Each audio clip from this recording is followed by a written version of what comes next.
హైదరాబాద్లో గణేష్ నిమజ్జన మహోత్సవం కొనసాగుతోంది. 11 రోజులు అంటే చంద్రగ్రహణ నేపథ్యంలో కూడా 9 రోజుల పాటు పూజలు అందుకున్నటువంటి గణనాథుడు ఇక సెలవు అంటూ కూడా గంగమ్మ ఒడికి చేరుకుంటున్నాడు. భక్తుల కోలాహలం మధ్య శోభాయాత్ర కొనసాగుతోంది. ఇటు పోలీసులు కూడా అలర్ట్ అయ్యారు. నగరంలో భారీ భద్రతను ఏర్పాటు చేశారు. గ్రేటర్ హైదరాబాద్ నగరంలో 20 ప్రధాన లేక్లతో పాటు జీహెచ్ఎంసీ ఆధ్వర్యంలో ప్రత్యేకంగా ఏర్పాటు చేసినటువంటి 72 కృత్రిమ కొలనులో నిమజ్జనం కోసం ఏర్పాట్లు చేశారు. నగరంలోని అన్ని ప్రధాన లేక్లలో 134 స్థిర క్రేన్లు, 259 మొబైల్ క్రేన్లను ఉంచారు. హైడ్రా పర్యాటక శాఖ సమన్వయంతో హుస్సేన్ సాగర్లో 9 బోట్లను, డిఆర్ఎఫ్ టీంలను, 200 గజ ఈతగాళ్లను ప్రస్తుతం సిద్ధంగా ఉంచారు. ఇక్కడ నగరంలో ఎక్కడికక్కడ పటిష్ట భద్రతను ఏర్పాటు చేశారు పోలీసు అధికారులు. ఎక్కడా కూడా ఎలాంటి అవాంఛనీయ సంఘటనలు జరగకుండా ఏర్పాట్లు అయితే చేశారని చెప్పుకోవచ్చు. ముఖ్యంగా గణేష్ ఉత్సవాల్లో కీలక ఘట్టానికి వేళైంది. ఖైరతాబాద్ మహాగణపతి భారీ శోభాయాత్ర, బాలాపూర్ లడ్డు వేలంపాట హైలైట్గా నిలవనున్నాయి. సిటీలోని భారీ విగ్రహాలు ఊరేగింపుగా గంగ ఒడికి చేరనున్నాయి. నగరంలో వీధిలో కొలువైన గణనాథులు ఇప్పుడు భారీ శోభాయాత్రగా కూడా ట్యాంక్ బండ్కు చేరుకోనున్నాయి. విద్యాలయాలు, పలు ఆఫీసులకు ఇప్పటికే సెలవు ప్రకటించడంతో లక్షలాది మంది నిమజ్జనోత్సవానికి తరలిరానున్నారు.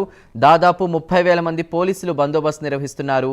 ఇక ఈ నేపథ్యంలో శోభాయాత్రలు, నిమజ్జనోత్సవాల నేపథ్యంలో కూడా నేడు రేపు ట్యాంక్ బండ్ కిటకిటలాడనుంది. సాగర్లో సంబరం అంబరాన్నంటనుంది.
రైట్గా నిమజ్జనం సందర్భంగా 30,000 మంది పోలీసులతో భారీ బందోబస్తు ఏర్పాటు చేశారు.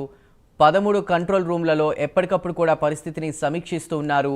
నగరంలో ఎక్కడా ఎలాంటి అవాంఛనీయ ఘటనలు జరగకుండా కూడా చాలా క్లియర్ అబ్జర్వేషన్ చేస్తున్నారు. నిమజ్జనాల నేపథ్యంలో కూడా దాదాపు 303 కిలోమీటర్ల మేర ప్రధాన ఊరేగింపు మార్గంలో గణేష్ నిమజ్జనాల ఊరేగింపు సజావుగా జరిగేందుకు కూడా 160 గణేష్ యాక్షన్ టీంలను రంగంలోకి దింపారు. అటు వేడుకల్లో స్వచ్ఛతకు పెద్ద పీట వేసేలా కూడా 14,486 మంది శానిటేషన్ వర్కర్లు 3 షిఫ్టుల్లో పనిచేస్తున్నారు. ఇక నిమజ్జనం జరిగే ప్రదేశాలతో పాటు ఊరేగింపు జరిగే మార్గంలో మొత్తం 56,187 తాత్కాలిక లైటింగ్ను కూడా ఏర్పాటు చేశారు. 3 షిఫ్టుల్లో పనిచేసేలా అంబులెన్స్లతో సహా 7 మెడికల్ క్యాంపులను కూడా ఇప్పటికే సిద్ధంగా ఉంచారు. ఇక గణేష్ నిమజ్జనం సందర్భంగా హైదరాబాద్లో ముఖ్యంగా ట్రాఫిక్ ఆంక్షలు విధించారు. బాలాపూర్ నుంచి ట్యాంక్ బండ్ వరకు శోభాయాత్ర జరుగుతున్న నేపథ్యంలో అటు సికింద్రాబాద్, ప్యాట్నీ, రాణిగంజ్, ట్యాంక్ బండ్, టోలీచౌకీ, మెహదీపట్నం, ఖైరతాబాద్, టపాజపుత్ర, ఆసిఫ్ నగర్, ఎంజే మార్కెట్ ప్రధాన రహదారులపై ఇతర వాహనాలకు అనుమతిని నిరాకరించారు. అటు NTR stadium, Kattamaisamma temple, public gardens, Buddha Bhavan వెనుక ఆదర్శ నగర్, బీఆర్కే భవన్, ఖైరతాబాద్ ఎంఎంటీఎస్ స్టేషన్లలో పార్కింగ్కు స్థలాన్ని కేటాయించారు.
బయటిక గణేష్ ఉత్సవాల్లో కీలక ఘట్టానికి వేళైంది. ఖైరతాబాద్ మహాగణపతి భారీ శోభాయాత్ర, బాలాపూర్ లడ్డు వేలంపాట ప్రస్తుతం హైలైట్గా నిలవనున్నాయి. అయితే ముఖ్యంగా నగరంలో వీధి వీధిన కొలువైనటువంటి గణనాథులు శోభాయాత్రగా నిమజ్జనోత్సవానికి బయలుదేరబోతున్నారు. సిటీలోని భారీ విగ్రహాలు ఊరేగింపుగా గంగా ఒడికి చేరబోతున్నాయి. విద్యాలయాలు, పలు ఆఫీసులకు ఇప్పటికే సెలవు ప్రకటించడంతో పాటు లక్షలాది మంది నిమజ్జనోత్సవానికి రానున్న నేపథ్యంలో ఎక్కడా ఎలాంటి అవాంఛనీయ సంఘటనలు జరగకుండా కూడా భారీ స్థాయిలో ఏర్పాట్లు చేశారు అధికారులు. ముఖ్యంగా 30,000 మంది పోలీస్ బందోబస్తు నిర్వహిస్తున్నారు. నేడు రేపు ట్యాంక్ బండ్ కిటకిటలాడున్న నేపథ్యంలో సాగర్లో సంబరం అంబరాన్ని అంటనుంది. అదేవిధంగా ఈసారి హైలైట్ ఏంటంటే ముఖ్యంగా ఏదైతే డీజేలు ఉన్నాయో డీజేలకు సంబంధించి కూడా అనుమతి నిరాకరించడంతో కూడా సాంప్రదాయ పద్ధతుల్లో ఎక్కువగా డ్రమ్స్ అవి యూజ్ చేస్తూ కూడా నిమజ్జనోత్సవాలు నిర్వహించాలని అధికారులు చెప్పారు. ఇక అదేవిధంగా చిన్నపిల్లలు, మహిళలు వాళ్ళందరూ కూడా ఈ శోభాయాత్రను చేరడానికి ఇప్పటికే ఇంత తెల్లవారుజామునే కూడా ఆయా ప్రాంతాలకు చేరుకుంటున్నటువంటి పరిస్థితి. ముఖ్యంగా గణేష్ ఉత్సవాల్లో కీలక ఘట్టానికి వేలైందని మనం చెప్పుకోవచ్చు. ఇక ఎక్కడికక్కడ కూడా ట్రాఫిక్ ఆంక్షలు ఉండబోతున్నాయి. నేడు రేపు కూడా బాలాపూర్ గణేష్ లడ్డు వేలానికి సంబంధించి కూడా అందరూ ఎంతో ఆతృతగా ఎదురు చూస్తున్నారు. గత సంవత్సరం చూసుకుంటే కొలన్ శంకర్ 30,01,000కి లడ్డూల్ని దక్కించుకోవడం జరిగింది. మరి ఈసారి దాదాపు చాలామంది దీనికి సంబంధించి క్యూలో ఉన్నట్టు తెలుస్తోంది. వాళ్ళ పేర్లు ఒకసారి చూద్దాం. మర్రి రవికిరణ్ రెడ్డి, సామ ప్రణీత్ రెడ్డి, లింగాల దశరథ్ గౌడ్, కంచెల శివరెడ్డి, సామ రామ్ రెడ్డి, పిఎస్కే గ్రూప్ జిట్టా పద్మ సురేందర్ రెడ్డి లడ్డు కోసం కొత్తగా పోటీ పడుతున్నారు. ఇక లాస్ట్ ఇయర్ వరకు చూసుకుంటే లడ్డు దక్కించుకున్న వాళ్ళు వేలంలో పాల్గొంటున్నట్టు తెలుస్తోంది. ఏది ఏమైనా కూడా ఇటు ఖైరతాబాద్ మహాగణపతి, అటు బాలాపూర్ గణపతితో పాటు నగరంలో వీధి వీధిన కొలువైన గణనాథులు శోభాయాత్రగా ట్యాంక్ బండ్ వైపు వడివడిగా అడుగులు వేస్తున్నారు. ఇక సిటీలో భారీ వేలంపాట, సిటీలో భారీ విగ్రహాల ఊరేగింపు కూడా ప్రస్తుతం హైలైట్ కాబోతున్నాయి. ఇప్పటికే ఈ నిమజ్జనోత్సవాల నేపథ్యంలో విద్యాలయాలు, స్కూల్స్కు, ఆఫీసులకు సెలవు ప్రకటించడంతో కూడా ముఖ్యంగా నగరం చుట్టుపక్కల ఉన్నటువంటి వాళ్లే కాకుండా ఇతర ప్రాంతాల నుంచి కూడా హైదరాబాద్కి ఇప్పటికే భారీ సంఖ్యలో భక్తులు చేరుకున్నారు. ఈ నిమజ్జనోత్సవాల్ని ముంబై తర్వాత అంత భారీ స్థాయిలో హైలైట్గా నిర్వహించేటువంటి ఈ శోభాయాత్రను చూడడానికి ఎక్కడెక్కడి నుంచో ప్రజలు ఇప్పటికే హైదరాబాద్కు చేరుకున్నారు. ఈ నేపథ్యంలో లక్షలాది మంది తరలి రానున్న నేపథ్యంలో 30,000 మంది పోలీసులు భారీ బందోబస్తు గస్తీ నిర్వహిస్తున్నారు. ఇక నేడు రేపు ట్యాంక్ బండ్ కిటకిటలాడనుంది. సాగర్లో సంబరం అంబరాన్ని అంటనుంది.